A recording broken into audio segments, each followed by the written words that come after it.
Good news muna tayo sa ating mga motorista dyan. Matapos po ang ilang linggong taas presyo, abay may rollback naman sa presyo po ng ilang produktong petrolyo simula bukas.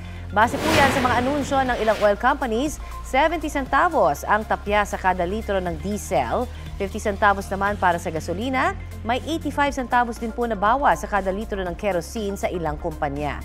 Ayon sa Energy Department, dahil po yan sa pagbaba ng tensyon sa Middle East, nakikitang pagdami ng supply ng krudo sa pagpasok ng 2025 at pagbagal ng paglaki ng demand sa langis.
Kapuso, para sa mga maiinit na balita, mag-subscribe sa GMA Integrated News sa YouTube.